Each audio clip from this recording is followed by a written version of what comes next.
This is the Saturday to Sunday Football Podcast. This is where it all counts. This is why we're here. This is why each one of us are here. And now, here's your host. And we are back. This is the Saturday to Sunday Football Podcast. I am Matt Caraccio.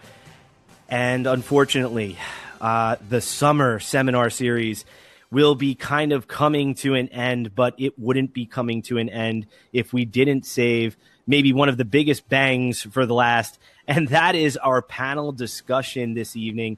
And I am so overjoyed and absolutely excited to welcome on the one and only Mr. Matt Waldman of the Rookie Scouting Portfolio. He is a senior writer at Footballguys.com. He is arguably one of the greatest change agents in our field of evaluation, from at least where we all must sit here and listen and stand. Matt, welcome to the Saturday to Sunday Football Podcast. That's quite an introduction, and thank you. I love being able to talk with you guys about the game and about evaluation, and this is such a great format to do so. I was so blown away with the series last year. I can't wait to really listen to this again and again this year. Well, and to that point, not to be outdone in any way in his own right, but we have somebody who is honestly I've become a fan of, over the last year. I've had many discussions with him offline. That's Mr. Jarrett Moyer. He's an NFL analyst. He works also at the RSP website. He is no rookie when it comes to playing fantasy football. And he is certainly no rookie in terms of learning and really being a passion for the game of football. Jarrett, welcome to the Saturday to Sunday Football Podcast. I'm excited to be here. It's a great honor to be included in the panel. I respect your work a ton. You've done really great things over the past several years. And I'm really just overwhelmed to be here and participating. So I'm really excited to chat with you guys today. Well, we are a panel of three. And although not incredibly chaotic and maybe 50 deep in nature, I think we're going to have extremely rich discussions today. And I really was hoping to kind of spend this opportunity and this time together with, two people who, in my opinion, I think each of you kind of pushes the boundary in terms of understanding player performance, at least to the best of our own knowledge, where we all sit and stand. We're not coaches. We're not on the field. We don't have regular access to, the practice field with these gentlemen, but, we're tasked sometimes with a shaping in some ways, maybe of some public opinion in terms of what these players are and who these players are. And while I know each of us takes a very humble approach to that, we certainly do take pride in what we try to accomplish. So I'm curious, and I'm going to throw this as a kind of an initial fire or question out there. This entire seminar series was about the nature of the problems that players really have to solve and deal with on the field. And we're talking about in between the lines, and that's kind of where we'll restrict the discussion to the best of our ability to. My first question to each of you is, Matt, I'll start with you, and I'll give you the first opportunity to kind of go at this. Contextualizing the player's performance. We know that there's more than meets the eye to the way the player behaves. And we've kind of come to this idea that it's not just necessarily a series of physical traits that dominate at each position. How has that reality begun to change or shape or evolve in your own process? How have you begun to, again, I guess we all came from that point where we were saying there's a certain height, there's a certain weight, there's a certain this, there's a certain that, but we've all evolved to a different place now. And Matt, take me maybe a little bit through what that journey was like for you. And then Jarrett, I'm going to ask you to do the same in a moment. Yeah, it's been a long journey, really, when you look at it, because I think just like anybody who would be getting into this field, you're thinking about, well, how does everybody else do it? That's the first question is, how is it, what do I not want to miss doing? Because especially if you're new to it and you're learning as you're going, you're thinking, well, what does the establishment do? So it is height, weight, combine times, the basics of, if I were to begin today doing this without the knowledge that I've gained, I would probably be listening to Daniel Jeremiah talk to Maurice Jones-Drew and Terrell Davis about how they view running backs, and then whoever else they had on the show for all the other positions. And I would be trying to listen to as many of these people as possible and writing down what are things that I need to be looking for, and how do the things they're talking about classify as, together? How are they talking about vision? Oh, they must be talking about power here. How are they talking about that? How do you define these things? And so I started in that kind of way, listening to people in that fashion and trying to just organize the information of the questions that I was going to be asking. But then as time has gone on, the more you start watching and studying, the more you realize that the questions you're asking may not necessarily fit the answers that you're getting, or however which way you look at it, chicken or egg. What's happening on the film wasn't really fitting what I was looking for. So I had to change what I was looking for, either splitting the questions into 3 different questions and really getting granular with the material.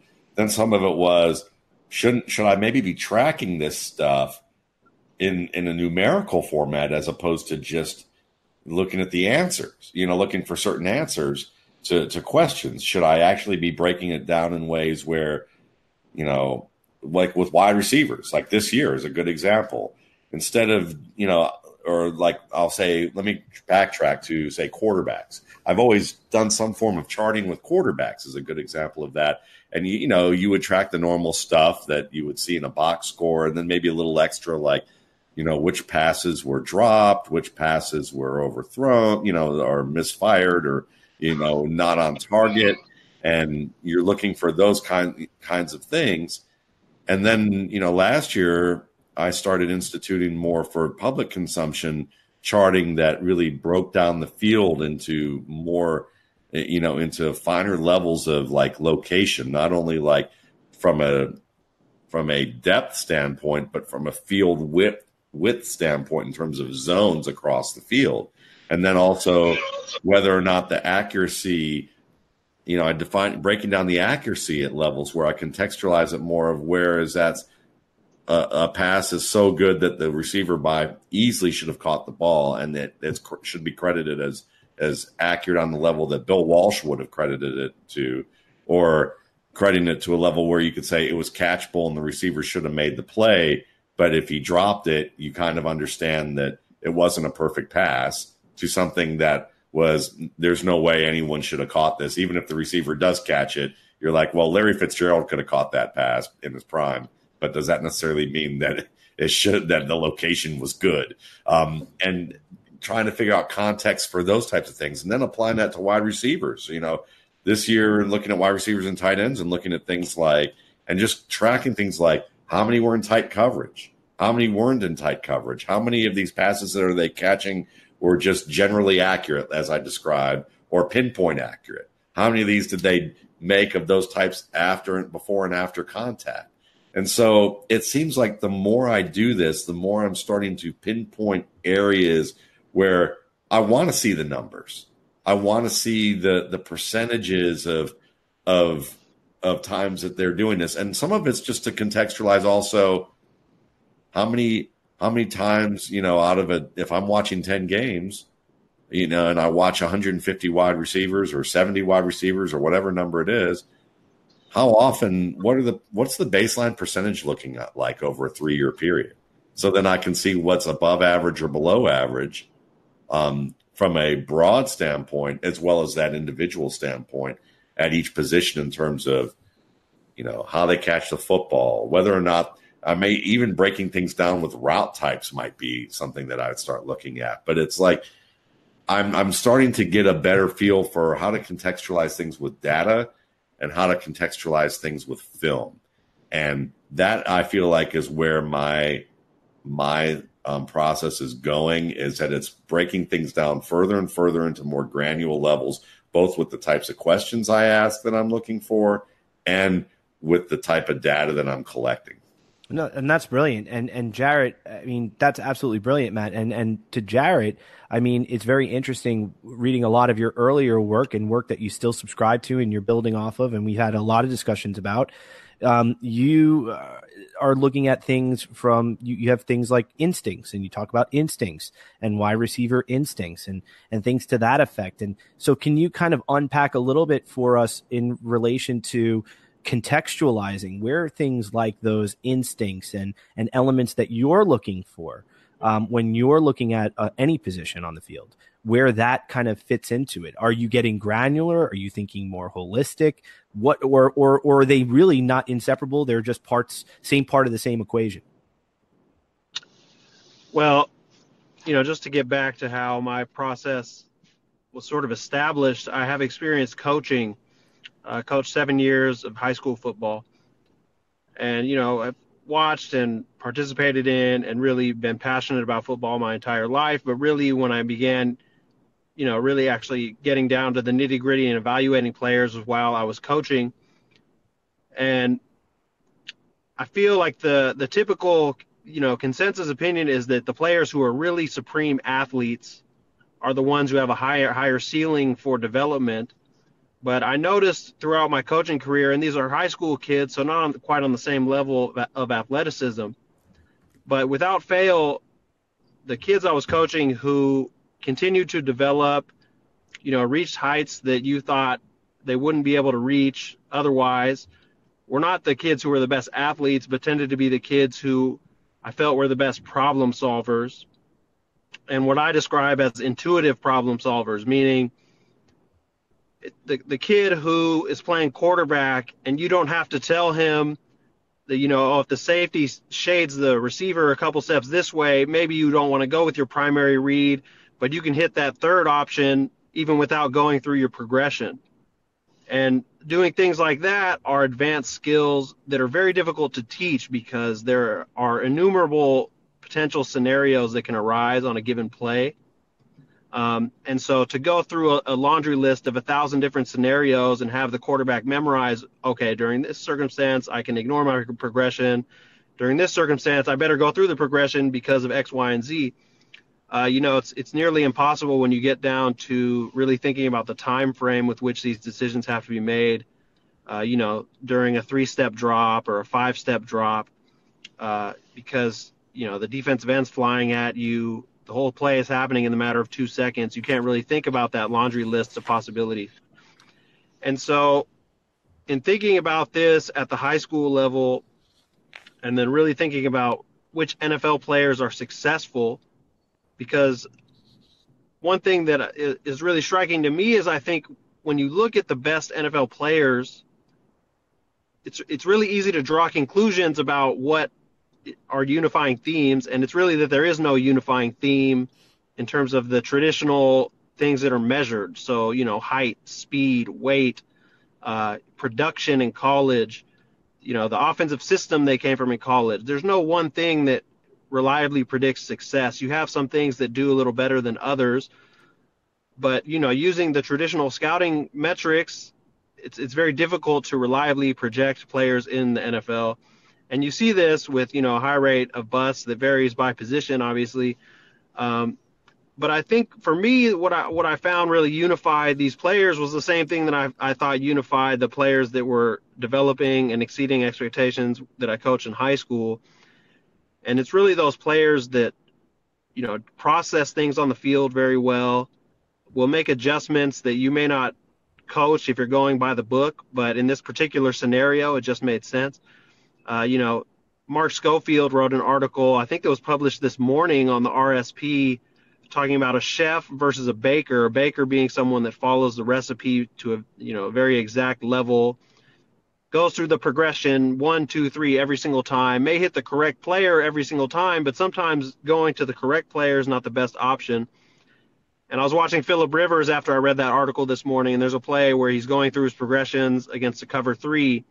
And on the front side, he has this high-low concept that, is theoretically the better option against the cover 3. But on the backside, he has Keenan Allen running a go route against Stephon Gilmore. This is in the playoffs against the Patriots.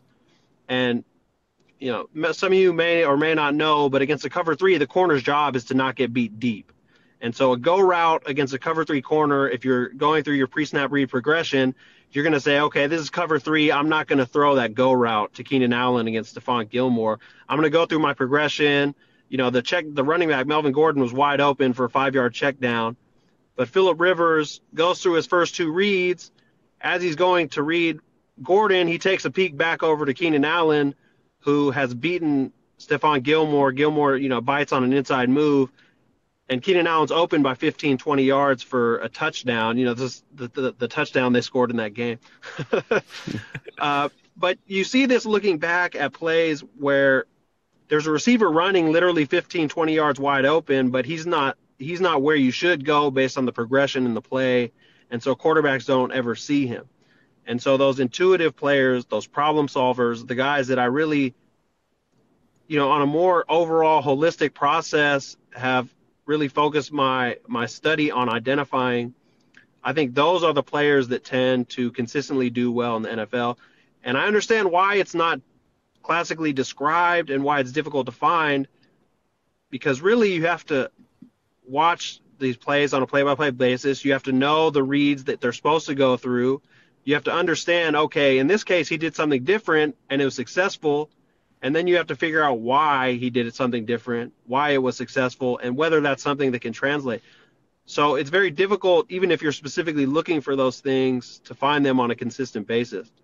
I think that's brilliant, Jarrett. And you have to forgive me. I mean, I only interrupted you just a little short at the end because I think you hit on a point that I wanted to kind of maybe turn on attention to. And Jarrett, I'm gonna take this right back at you because you're kind of doing something that I've been doing recently, and I know Matt has unpacked for several years, so I'm sure he's going to have quite the commentary on this. And it's something we talked briefly about last year, and that is the advantages and disadvantages of the language that we use to communicate a lot of what we do, both in the game of football and as evaluators, and where those disconnects and those verbiages may present advantages and also disadvantages in terms of communication. So, for example, I think one of the things that, Jarrett, in my opinion, when you talked about intuition, it's something that people connect to. You don't really have to learn intuition. In other words, people understand that word,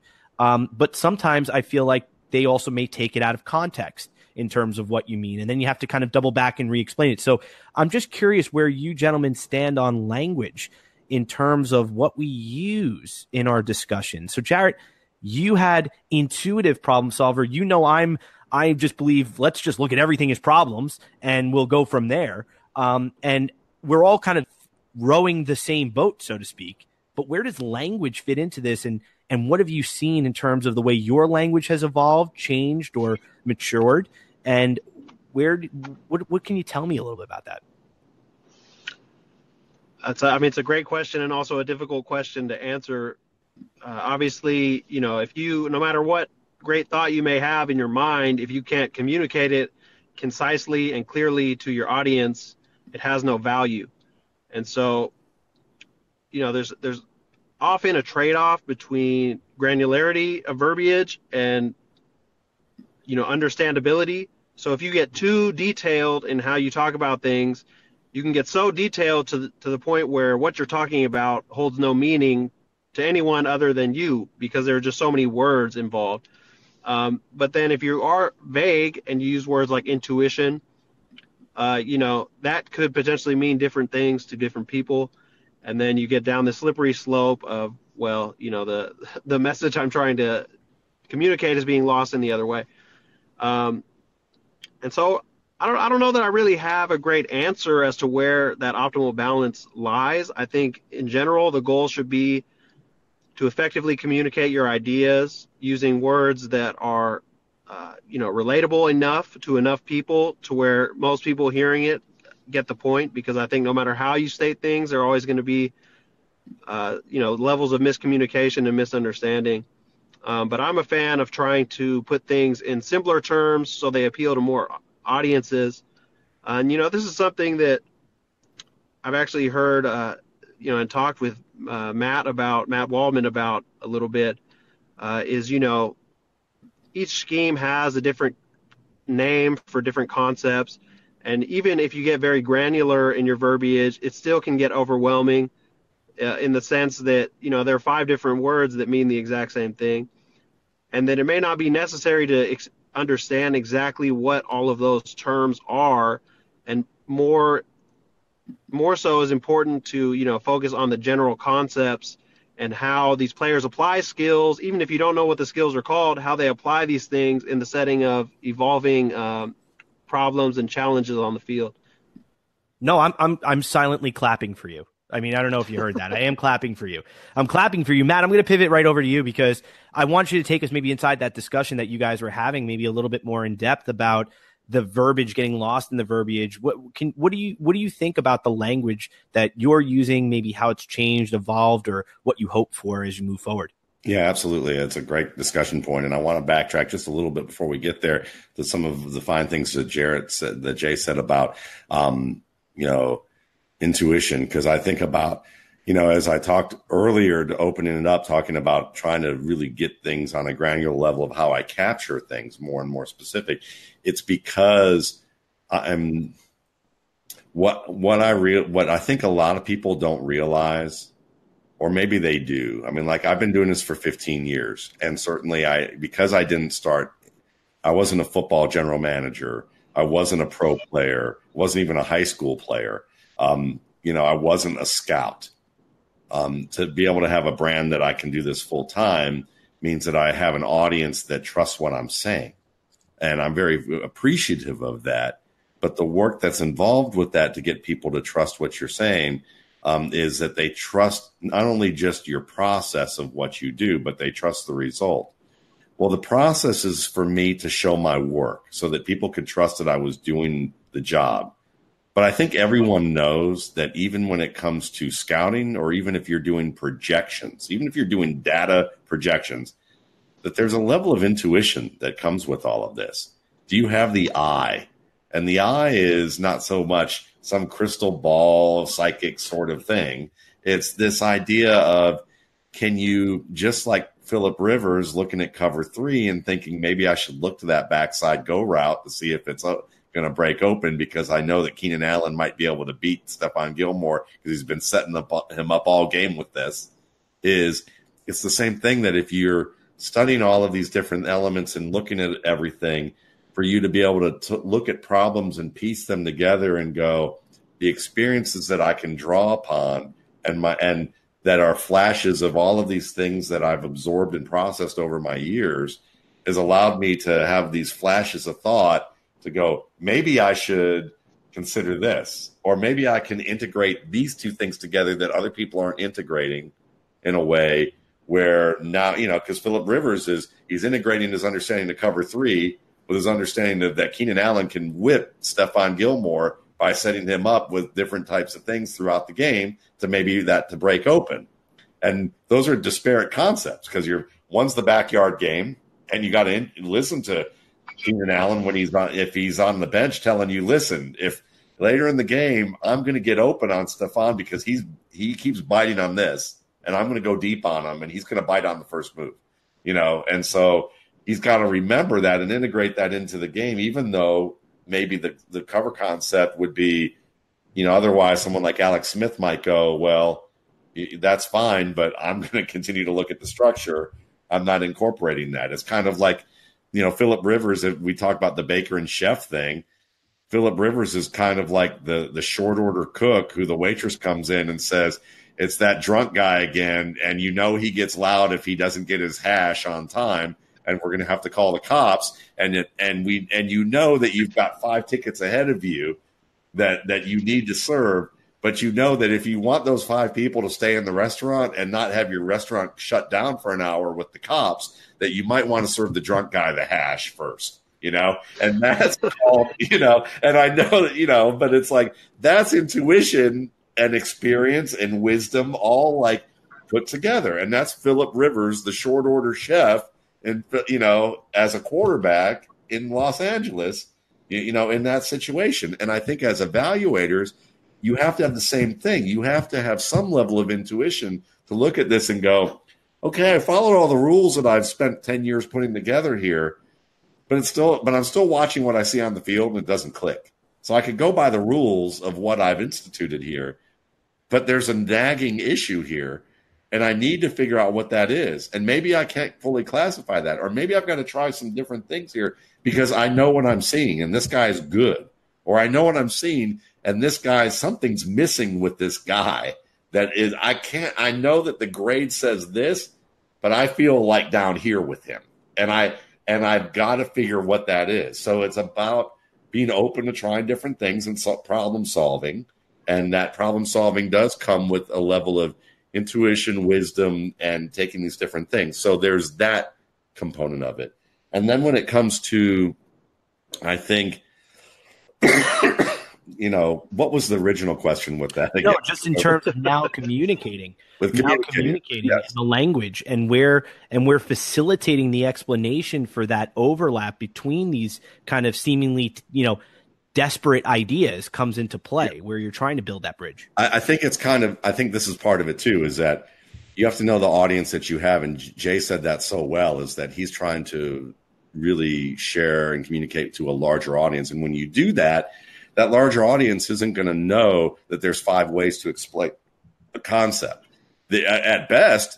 Sometimes at best, or the upper echelon of that audience in terms of their education might be limited to, I was a coach and I know this is the way that you say it, even though they're not aware that there were 2 or 3 other ways to actually say that. And they're like, well, most people would say it this way because that's just how, where they're at. Maybe they're at that point of their education that they haven't broadened out yet. So, it's kind of one of those deals. I mean, and we had this conversation because I was telling Jay, soon I'm painting this back wall within the next couple of weeks so that I can do some more work at, getting books like, Fritz Shermer's Coaching Team Defense and, Tom Olivedotti's book on pattern matching and, all sorts of different publications where I'm just going to be sitting here diagramming all sorts of things to memory so that I can commit that to memory so that I know the rules, but I can have a better understanding of how people break them, because really the concepts in here of who's filling, who's supporting, who's spilling and who's squeezing and whatever they're doing, those are all, to me, those are like notes on a page or words on a page. And then you start looking at plays, and plays are like sentences maybe. And then like game scripts are like paragraphs, but when we're talking about what we're doing, these are stories, whether they're short stories or long stories, or you're making stories out of certain snippets, you have to contextualize everything in a manner where, I'm looking at all this stuff, and I said to Jay that I was doing this, and and he made such a great point of talking about it. It really is about just having a basic enough understanding of what they're trying to do. You have to have enough I think it never hurts to have context, but there's a point where if you don't have context, if you have all of this information without context and experience and wisdom and perspective, then you can get too caught up in like just the words, and not really that there might be double meaning, that there's not there's not an undercurrent of things going on. It's just like someone who's learned how to read and you're asking them to read poetry. They're not going to understand poetry. They're not going to understand simile and metaphor. They're not going to understand themes. They're not going to be able to understand how you use an alliteration to evoke some sort of physical sound as you're reading that actually fits also within some sort of emotional feeling that you want it to occur. All these like subtleties that go on with literature, with music, with art, and it goes on with football too. And I think, or with anything that we do. So, for this, I mean, I was reading Coach Fass's excellent story that Chris Brown, and he credits Chris Brown and James Light and a bunch of other people about, his championship game against the 6'8" wide receiver, and how that he used a concept that Bill Belichick uses a lot to double cover one receiver on one side of the field, and how he went through all of this. And to be honest with you, I mean, as someone who's still a student of the game and learning coverages and learning different types of things, a lot of it kind of went over my head, and from the granular standpoint of it. But, and I'm not ashamed to say that, because it's like I've spent 15 years studying granularly level about certain things with movement and like technique individually that they haven't.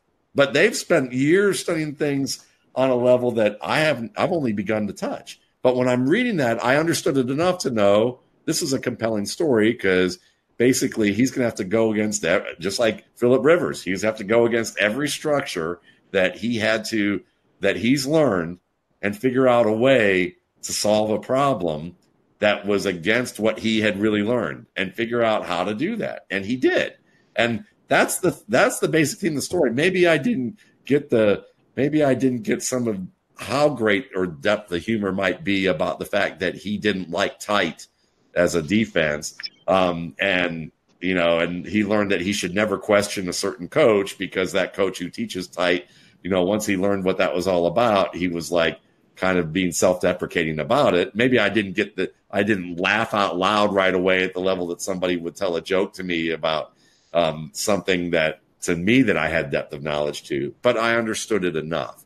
And I think the point being is that your audience, where you maybe can be able to lead them. And sometimes in terms of communicating, you have to do what I just did, which is find ways to draw real life stories to get people to understand what the basis of the meme is talking about, whether it's talking about short order chefs or poetry or music, something that has a parallel to it so that it engages people and they realize, oh, that's what that's about. And then they get that visceral human reaction to it.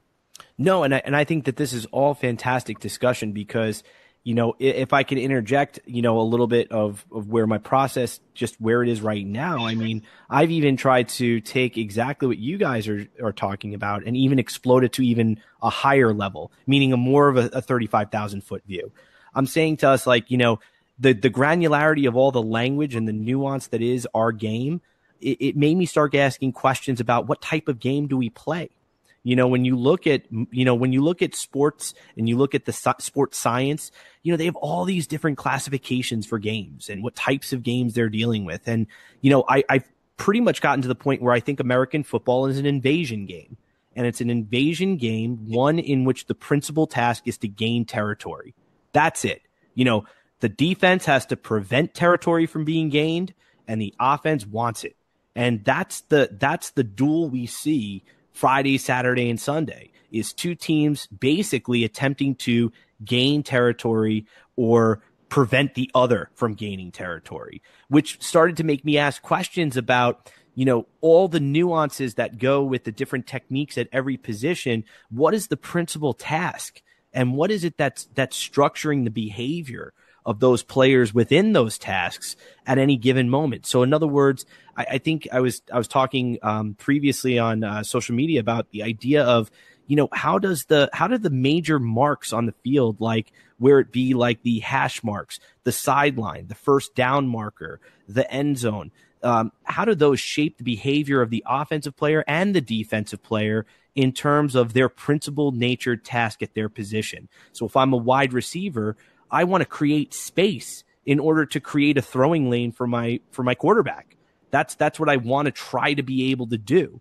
And how am I going to do that? And the defender is trying to prevent that wide receiver from gaining a first down, gaining yardage, trying to gain territory, while also trying to prevent that passing lane from being complete, so from obstructing that passing lane to any degree that they can.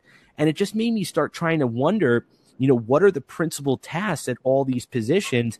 And that's kind of why my journey over the last 2 years has been outside of football into the world of kind of movement science, where they're talking more about movement from a games perspective and not necessarily football. And I'm trying to integrate that more and more. And I find that it's equally complex, just as you gentlemen have already articulated. It's equally complex, but it also is beginning to say to ourselves, if we can keep kind of zooming out even further and further and ask ourselves, what are the great players doing?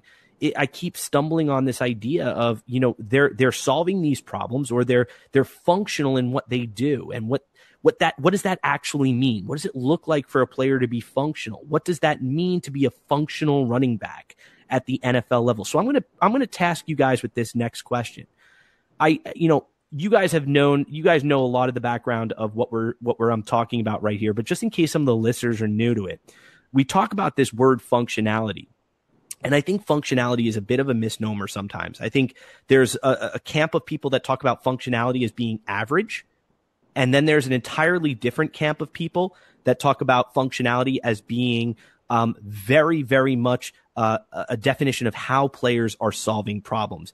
They're solving it functionally, meaning that they're solving it. They're getting the task done. They're solving it at a level that is commiserate with whatever level of mastery they're competing in, NFL, high school, college. And as an evaluator, the difficulty is for me to figure out, will that high school level functionality actually play at the college level? Will that college level functionality play at the NFL level? So it really puts, again, a big premium for me as an evaluator on trying to really find those exposures that are as close as I can get to the next level I'm projecting them to when I'm trying to examine them on the field of play. But I wanted to take you guys into this position of, what does functionality really mean to you at a position? Let's start maybe with wide receiver. Just to unpack, what does a functional wide receiver look like for you, Matt, at the NFL level? What does a functional wide receiver do at the NFL level? What do you think makes a guy who could potentially be on the roster comes opening day? And I mean that, because we're not going to say starting level, all-star. We're talking about a guy who's going to play football at the NFL level at wide receiver. What is a functional wide receiver? What are some of those hallmarks that you have come to glean as being important in your journey? And to me, I think that it's not just one set of things. It's like a combination of, let's say, that's perfect. By the way, I'm trying to lean you down a hole. I was going to drop you in a hole, but you got it. Let's just say let's just say for the sake of saying that it's 10 things, even though it may be 12, it may be 4. I don't know. We're just going to say 10 things. It's a combination of 10 things, and there are several combinations that will work. It's kind of like playing blackjack, and that there are a certain number of combinations that will get you to 21. And it's that same kind of thing with wide receiver. Some, depending on whether they're playing an X, whether they're playing a Y, whether they're playing a Z, the flanker, the slot, or the split end, there's combinations for what works there. There's combinations for, I have a guy who can do 2 of those 3 positions, but he might not be like, if the combinations might not hit 21 for him if he was just doing one of them. But because he can do both, he's likely going to get on the roster because he can do both just well enough. And we need someone who can do both. Or instead of a slot player, we need a big, tall slot player who can occasionally block just enough on the edge that it's believable and it's respectable just enough that we can call him an H-back, even though he's actually more of a Marcus Colston big slot receiver. So there's these types of combinations that come into play. So some of the things that I look for with a wide receiver, I think, are things like comfort with physical play, both being the aggressor and a lot of times I think I'll say or with this when I just with what I just prefaced, either being aggressive and or comfortable with people being aggressive and physical with them, because it's easy that players in college football, it's like, again, going with another analogy, it's like fighting. If you're in high school, the biggest, most athletic guy is usually a bully. If he's going to bully you, he just can impose his size, and he might hit someone once, and that kid who's being bullied is basically going to shirk away and be bullied, in a way. If in a college situation, you're actually going to meet more and more people who actually work out and take care of themselves. And if they have a fight, neither of them may know how to fight, but they'll push each other around, and the one who actually has one good skill might actually win. Now, if you're out in the real world and you're a big, strong bully who meets someone who might be, half your size, but has trained 18 years in martial arts and knows Brazilian jiu-jitsu and has actually fought at a level where they've understood some things, or maybe they were a combat veteran who's actually studied hand-to-hand combat at a high level, now you're talking about 2 completely different planes. So I think that when you talk about, the physicality and comfort with physicality at the NFL versus the college level. You're also dealing with, level of training and understanding that, are you just the big bully who wins because Nick Saban puts you in an offense and says, here, run fast, jump high, here's your spot? Or is it because Nick Saban's wide receiver coach, who's now at Michigan, has trained the heck out of you, and you have a great number of releases, and you actually, have certain levels of pro skills? So comfort with physicality, comfort with having people being physical with them. I think understanding of at least on some level, whether it's routes, separation, catching the ball, on these combinations, you have to have enough combinations that will work at least one of those wide receiver positions on some level that's repetitive. It doesn't have to be like the entire route tree. It doesn't have to be that all the different separation moves and can apply them all in with great skill.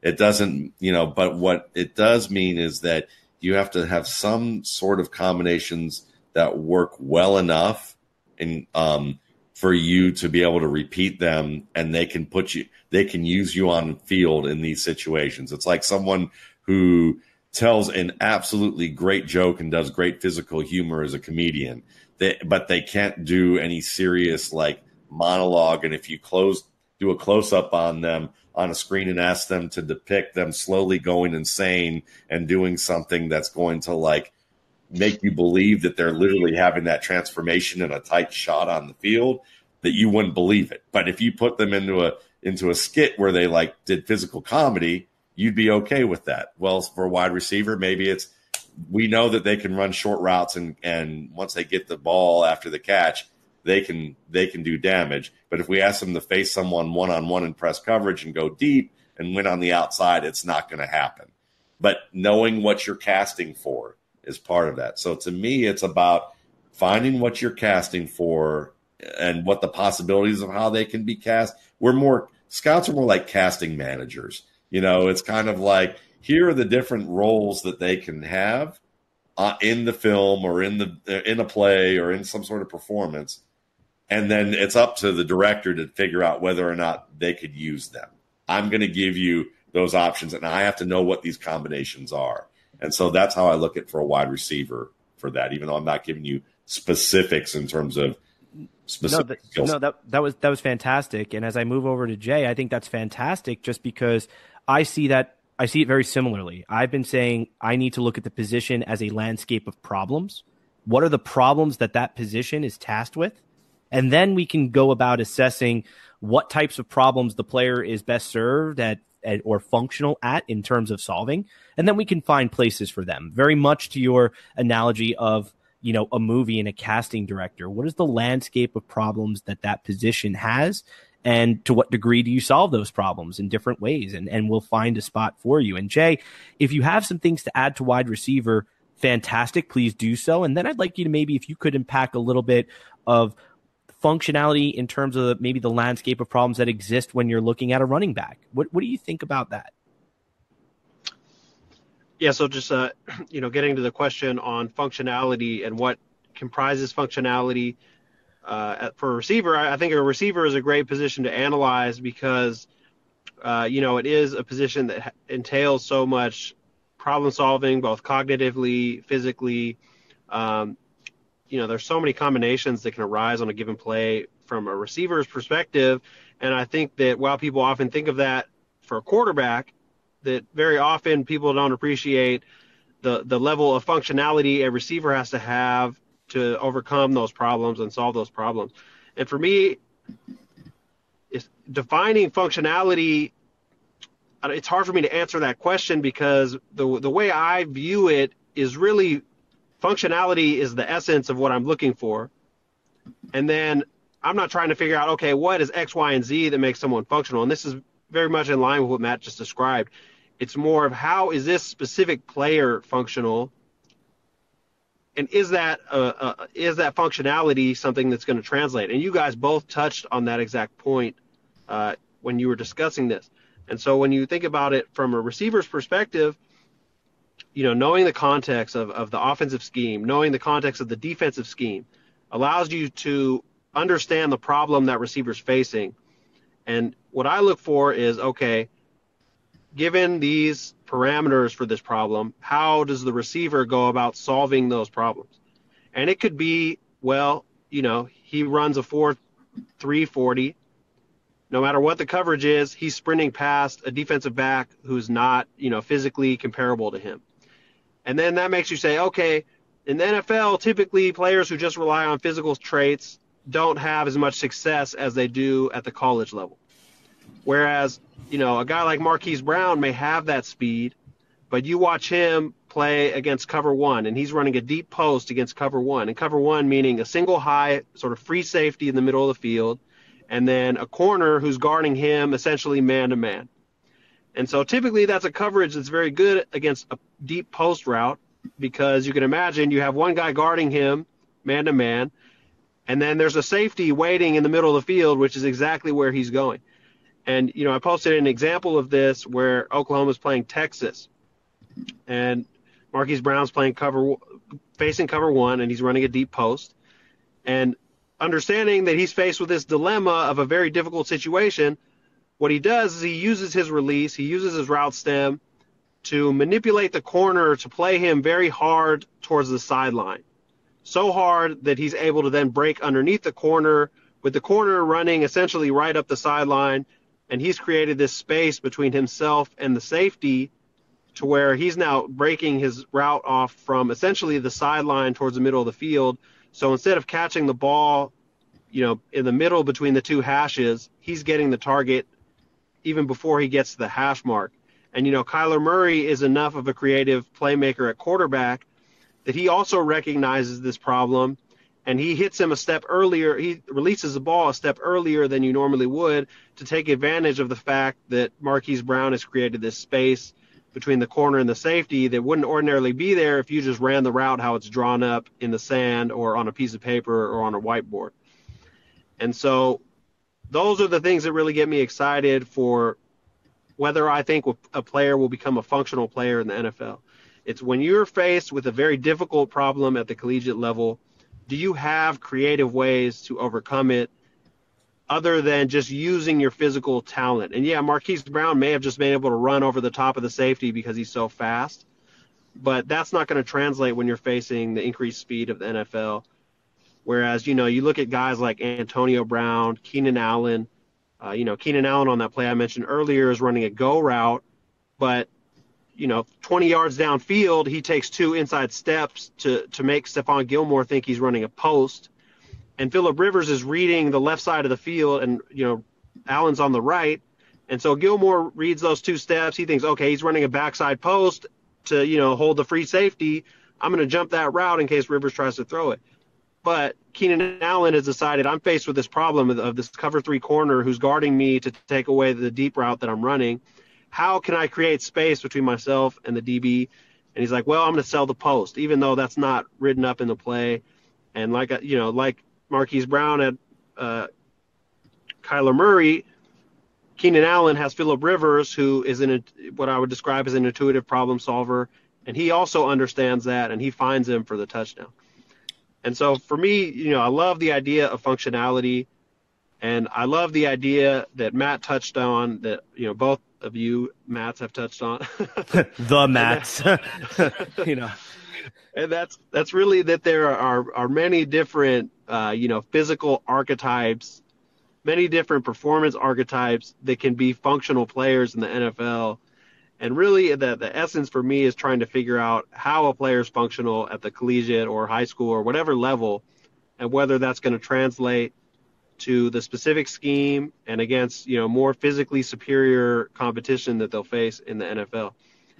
And when we get to running backs, I think running back is another position that entails a lot more, cognitive, visual processing, and reaction than people give it credit for. I think that even more so than receiver, running backs are a position that's commonly thought of as, a size speed position. So if you're bigger, you're faster, you're going to be better.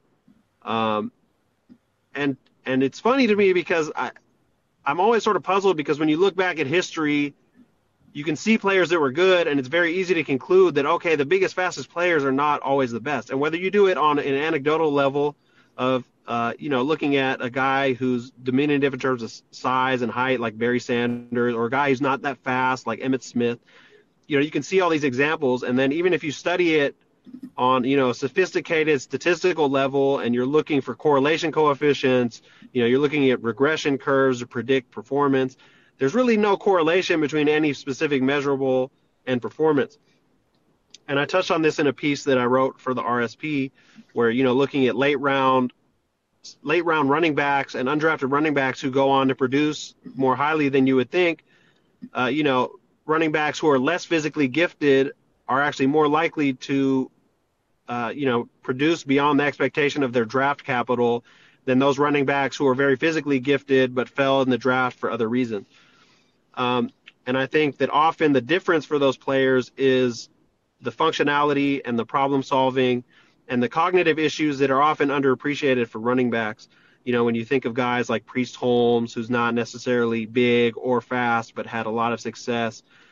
Philip Lindsay this past year as a rookie, who was an undrafted free agent, weighed 180 something pounds, came in and took the league by storm as a rookie, despite having a guy in front of him who was drafted relatively early in the draft, in Royce Freeman, who also happens to be a really good player himself.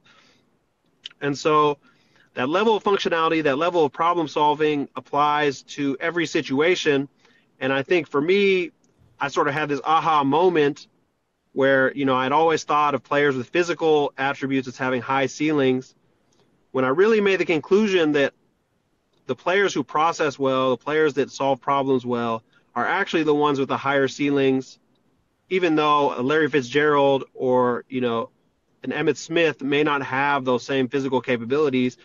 And really the idea is that intuition allows you to learn and allows you to improve at an accelerated pace. It's not that you're reaching a ceiling of cognitive or functional development, but those players who are really, really good at it, like Antonio Brown, another example of someone who's, small and not super fast, they continue to develop their skills to the point where they reach heights that no one thought they could on a more consistent basis.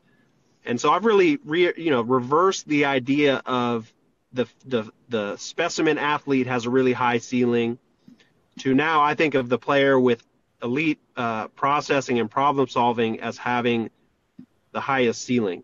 And I think that's counterintuitive to what is most commonly practiced in evaluation and coaching and just performance science in general. No, I would agree with you greatly. And I would actually argue that when I was listening to each of you speak, it brought me back to something that many, many years ago, this is probably before we've either one of us had even met each other. Matt, I remember you speaking, I think it was on a podcast at some point, and you would always talk about the IT factor, the integrative technique. And I think what we're talking here about is giving that language now. Now we're beginning to give that discussion, the IT factor, a language and a way for us to begin to talk about it. And that's kind of where, for me, it's all about dexterity. And dexterity kind of is that word that, yes, it sounds like it comes from Dungeons and Dragons, and it does. It is part of your charisma rating, and you can up it a power level or two if you get the secret sword. But yes, I mean, people listen to the word dexterity, and it's so not part of the common lexicon that is evaluation, but yet it does encapsulate so many of these ideas because we're talking about dexterity, about things like wit, motor wit, and the idea of wit being the basically how quick you can find a solution to a certain problem. How witty are you? If you somebody has incredible comical wit, it's because they have amazing timing and amazing dexterity within the conversation to say something that gets you to laugh. And it's just their ability to sense the room and say the right thing at the right time that incurs that kind of laughter. And they have comical wit. And yet that same type of wit exists within the motor systems as well. When they're moving on the field, there is that wit of solving the problem quickly that is being presented to them. And you talk about, Jarrett, how you were talking about that wonderful, Marquise Brown kind of discussion about, attacking the hip of the defender longer than quote unquote what's technically necessary, but yet inducing the response necessary to create separation. That's not something that was pre thought out. It wasn't necessarily something that he understood intuitively he had to do at that moment before the ball was snapped. It was something that happened in that moment as it emerged, as the problem kind of presented itself in its entirety. Yes, there was a repository of experience, as Matt had talked about, wisdom and ideas that maybe he had to lean on, but there's also that self-awareness of his own physical capabilities and how to leverage those capabilities to create that solution in that moment. And I think that's where we're talking, like, creative ways to, like we said, if we classify football as an invasion game, then we're talking about it being about space and time and movement as a means of manipulation to create more space and even more time.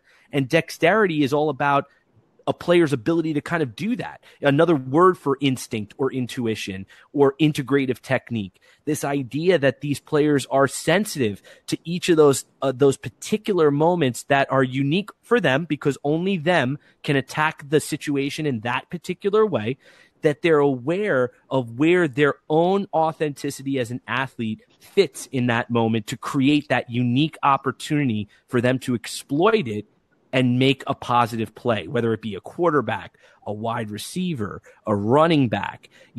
No two players, as Matt was saying, it's a combination of many different things. And it may be one player has a certain combination that's different than another. And that's okay because they're solving the problem in their own way. I mean, Matt, in your years of evaluation, have you seen because I know archetypes is something that you've begun to adapt probably in the last few years more religiously, if that's fair. Is that something maybe you've always been kind of pointing to as you've been going along, or is it something that you are more recently kind of embodying as a framework as you move forward? Something that I've more pointed to as I've gone along, but maybe it's only because, but not consciously. It's kind of arrived as now more of a conscious effort probably in the past 3 to 4 years. And then it was something that was pointed out to me that I was going in that direction anyway by someone within the league back in 2011. And that they appreciated that because they were already doing some of the same things on a certain level. So, part of it is like Jarrett said, when he's talking about that great article that he wrote in the RSP site about, that it's about guys who process well, and it's not so much about how great athletes are. Because I think and it is counterintuitive because our general public now, they'll fight you to the bitter death that speed matters. The reason but look at it this way. Philip Lindsay and Peyton Barber, are two good examples of players, both undrafted, I believe. Okay. Both ended up starters for their team. One actually had a good offensive line. One has never had a good offensive line.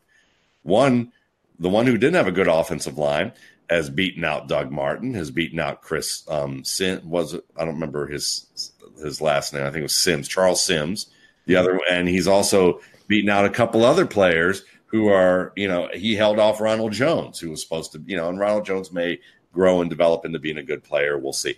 But the point of the matter is, he's one of those guys that I like to say their teams are always trying to replace them. Yes. C.J. Anderson being another good example. Yeah. And the point being is that what's funny is that we have a bias because we don't look at the reason Philip Lindsay everyone loves is because he's fast, because he has speed. He's you see him breaking long plays. And there are certain, and you can compare Philip Lindsay with Peyton Barber, and you might come and say Philip Lindsay's a better running back than Peyton Barber. That may or may not be the case, but if you make that case, it still doesn't take away from the point that people are more willing to adapt when the player shows some physical ability, who's a late round guy that matches their idea of what a top round player is physically, as opposed to a player, because it's easier to see the speed than it is to see that the offensive line didn't block this play right, and Peyton Barber turned lemons into lemonade, and that 4-yard run you saw was way more impressive than the toss play where Philip Lindsay outran the safety. Now you still say, wow, that I can viscerally appreciate him basically leaving the safety in his wake and blowing him over with the speed that he just basically ran by. That's more fun, and it is more fun. But if you're analyzing it, you may analyze it a little bit differently. There may be some nuance to that where you can see value in both, not just one or the other. And I think that so when you look at these particular situations, when it comes to archetypes and with different players, what it's kind of led me down is to realize that these physical skills are just basically tools, but you still have to know how to use the tools. I'd rather have a master craftsman with a bad hammer than me with a hammer. I could have the best hammer at the hardware store, but if you've got Chip Gaines or whoever it is on TV that does these types of things on HGTV, I'd rather have someone who knows how to use a bad hammer and make it look like and make it actually functional. He's still going to get the job done faster than me with a perfectly good one. He might even get the job done if I had a power hammer that you plug in that shoots the nails, and he just has basically a handheld hammer. He's still probably going to get the job done faster than I am, even though I might make prettier holes into the wood, in terms of what's going on. I also might shoot my toe off, So at the same time, it's one of those deals where you have to look at this and understand that too much of our evaluation and analysis community is speaking in words. And occasionally when they put together a sentence, people are really impressed when they can put together a sentence when it comes to the idea of analysis, and I don't mean literally a sentence, but they value speed. They value some aspect of vision. They value strength. Right. They value, change of direction ability. And to them, they're using it. They say these things and they value these things, but those things that they're valuing are literally just words in a sentence. They're not telling a story. They're not crafting poetry. They're not doing anything that really evokes that total product. But we're celebrating that thing for the fact that our analyst community is saying word, and people are like, word, we're a bunch of cavemen, and then somebody comes out like Coach Bass and he's like, paragraph, and people are like, this is great, but 3/4 of them are like, I don't understand really what he was saying, but I know it's impressive, but I know I'm never going to get there, and then but then at the same time, there are people who are going to say, here's poetry right here. And they're going to go, I don't like poetry. I've never read it, but I don't like it because I know that it comes to that there's some level of bias that's ingrained to what that is. Peyton Barber can be doing masterful poetry in 2-yard gains, and people will go, word, because they see Philip Lindsay run, a toss play for 50 yards. And so that's kind of when we talk about where we're going with language and where we're going with archetypes. That's the problem that's also faced with doing the work and presenting that, and your audience still being in the word phase of everything, kind of like fire, wheel, hammer, No, you're right. Got to go printing press, Power. It's just power. Well, why do you do it? He's powerful. Go, please. Absolutely. It's funny the two examples that Matt used between Philip Lindsay and Peyton Barber, because they share that link as undrafted guys. And I agree that Lindsay has that flash trait that has led fans to adopt him, more warmly than they have Peyton Barber. There's still a significant portion of people out there who are already trying to get rid of Philip Lindsay for Royce Freeman. And the funny thing is, I was actually studying Peyton Barber this morning. I was watching his film. And ironically, the player that he reminds me of is Philip Lindsay. And I don't think anyone else would say that. Honestly, because in no common form do these players evoke images of the other. But the thing that really, for me, stood out about both of their game is, and I've talked to Matt Waldman about this on one of his pods, is the levels of vision. And the thing that stood out to me as the biggest strength about both of these players' games is that, and it's what I think of as an intuitive problem-solving trait. It's they will consistently, on a play-by-play basis, they will manipulate linebackers by the change of direction of their hips, the change of their footwork. So you see Peyton Barber over and over and over again run an inside zone play where he's reading linebackers, and he sees the hole. He knows where he's going to go, but he doesn't go there first. He'll take steps a couple yards outside of that hole or a yard or two inside of that hole. And what this does is the linebacker who he's reading but is also reading him now runs himself into a blocker. And then Barber efficiently cuts to the hole that he knew was going to be there all along, and he'll get, a 5-yard gain, whereas most running backs would run to that hole, get a 2 or 3 yard gain.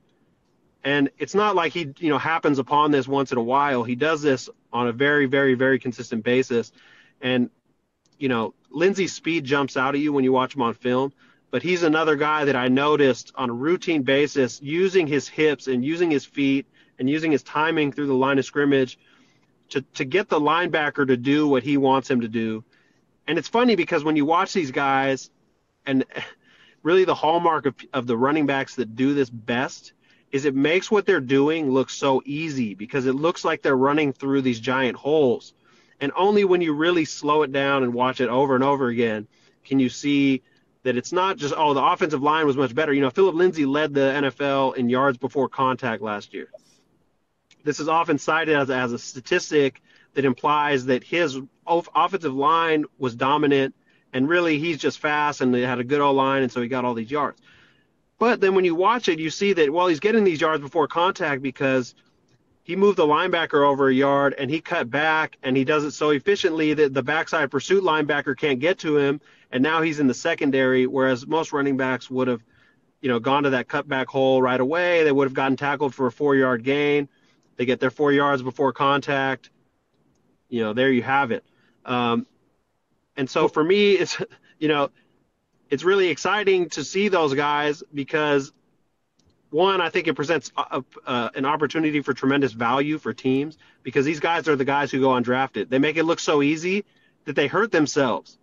Their talent belies their opportunity because it looks so easy and everybody's trying to replace them. C.J. Anderson, another undrafted guy, Peyton Barber, Philip Lindsay.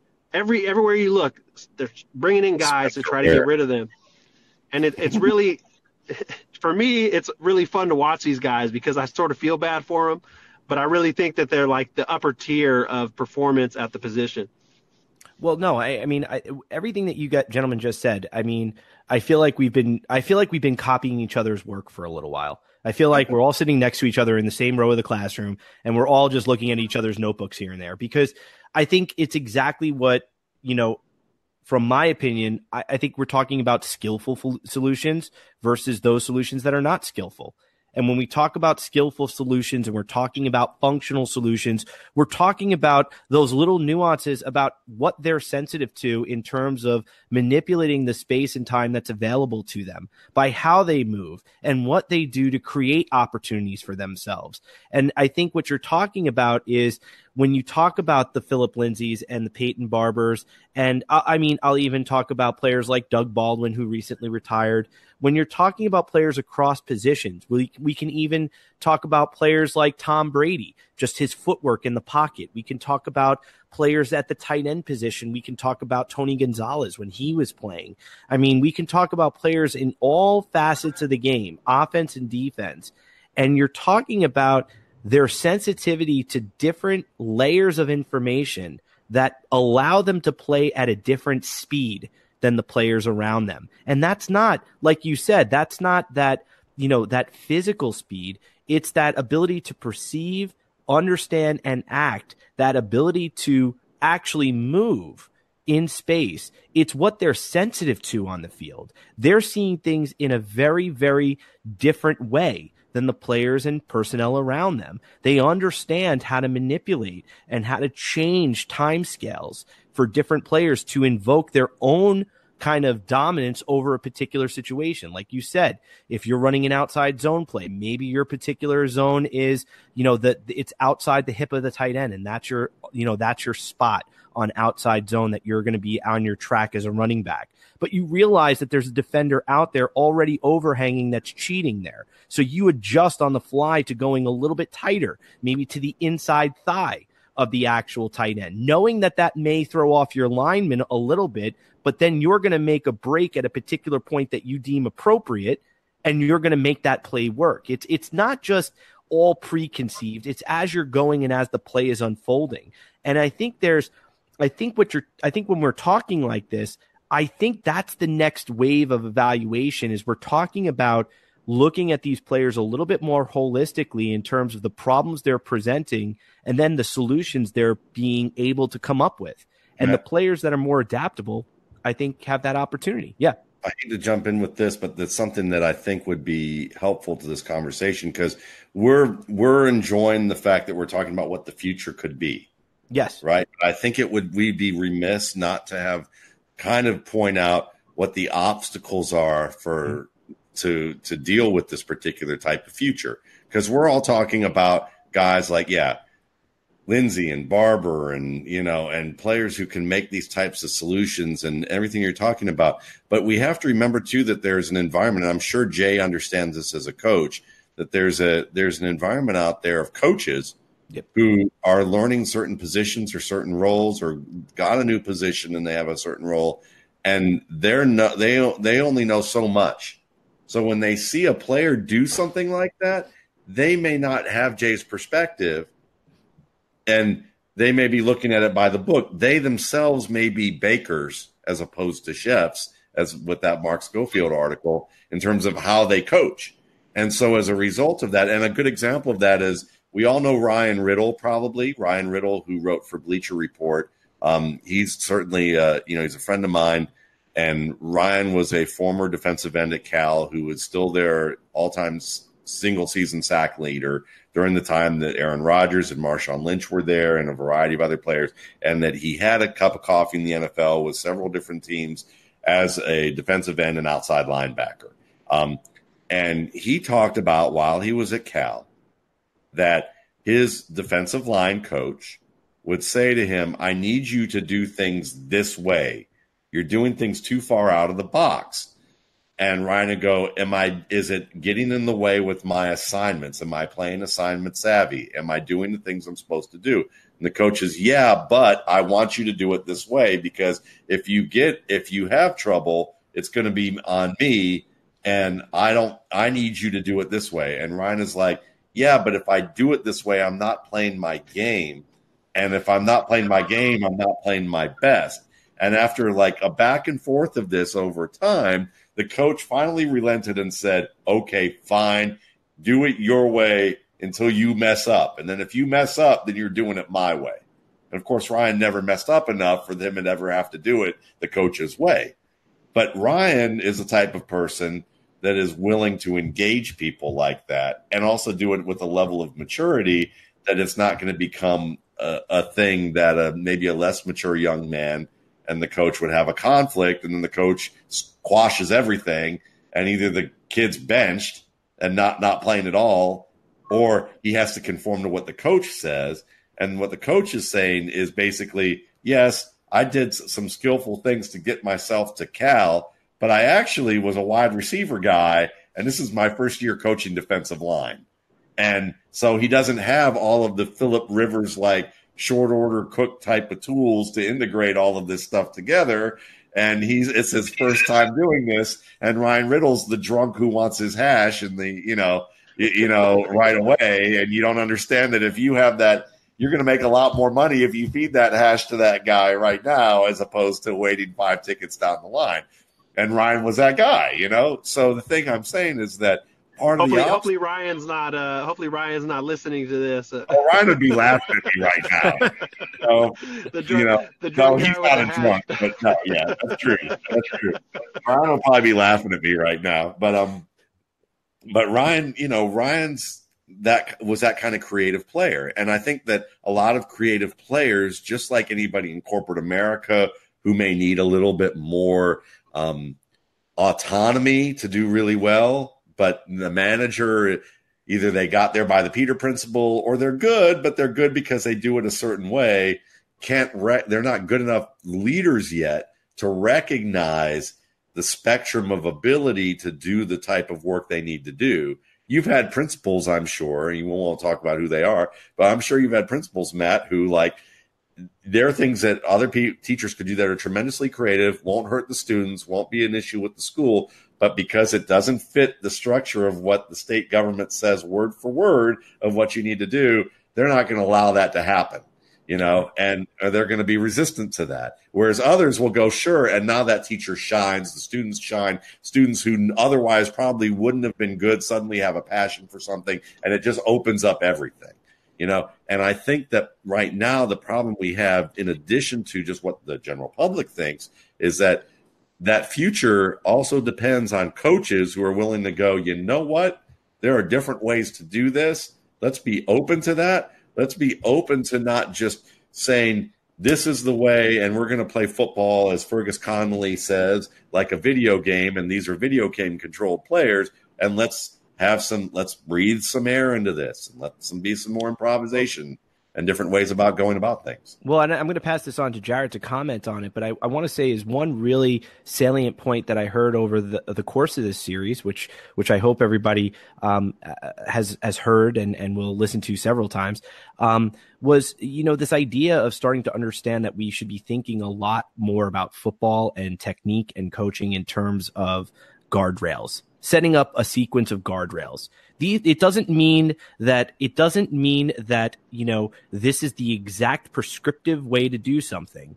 But once you begin to get outside of these guardrails, we stop playing the game of football. And that was something that, Dub Maddox had said in this series. And it just stuck with me, and it has stuck with me, because those are really where I think, as a coaching staff, as a coach myself, I needed to start adopting that more in my own craft, as presenting situations and guardrails for my players and allowing them space and creativity within that. So, Jarrett, as a coach yourself, does that resonate with you? Some of these obstacles that Matt was discussing and maybe this idea of guardrails, does any of that resonate with you?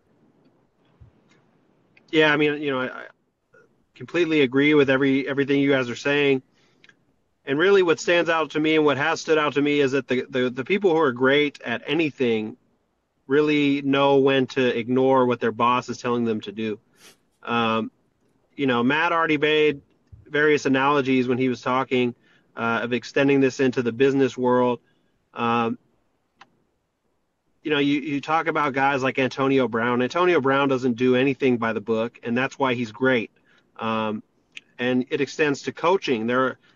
I was having a conversation about, Mike McCoy and Sean Payton, Bill Belichick, and what really sets great coaches apart from coaches who, have a great scheme is there are a lot of people at all walks of life that can learn something that's very complex and then apply that complex tool over and over again to the situation, where there may be some subtlety where you say, well, that tool may not be the best tool for this precise scenario, but then the coach is like, well, this is the only tool I know.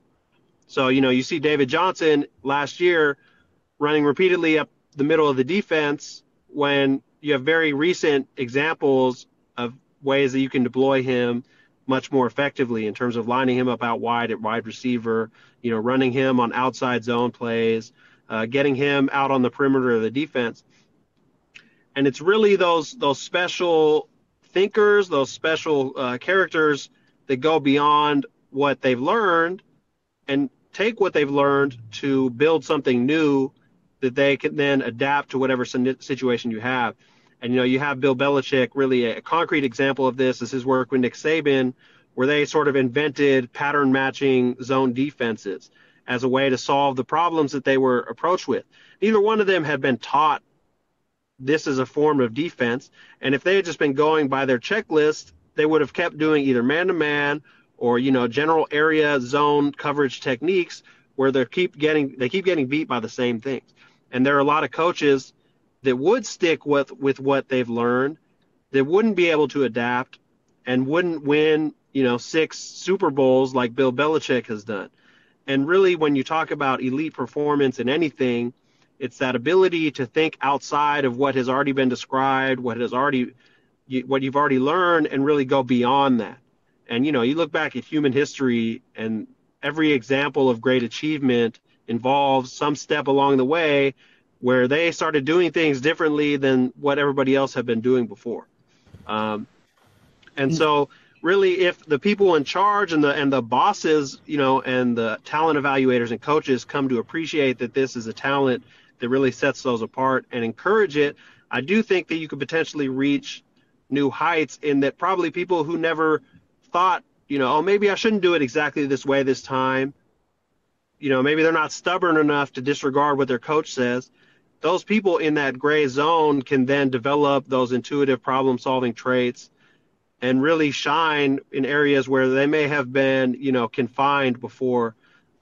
So if like you're saying, adopting a coaching structure of sort of guardrails rather than in laundry list, a recipe type of, coaching direction, you may actually be able to influence the development of these traits in kids and in college athletes, and, lead to a place where performance as a whole is then elevated even higher than what we've seen thus far.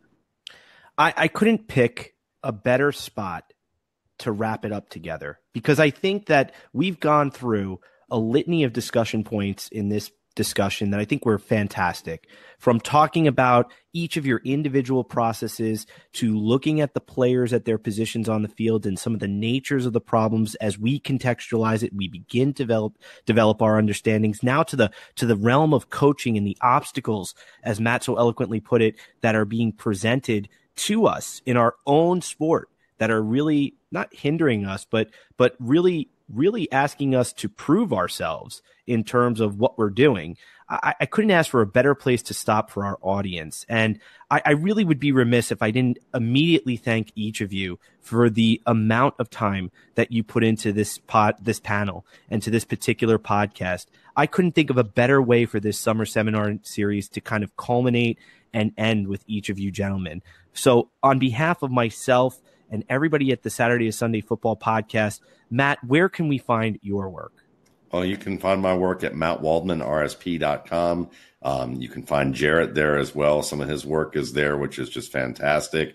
Highly recommend checking out what he does as you've listened to him this past hour or so. And you can find my YouTube channel, Matt Waldman's RSP Film Room. That's a channel, as well as my podcast, Matt Waldman's RSP Cast.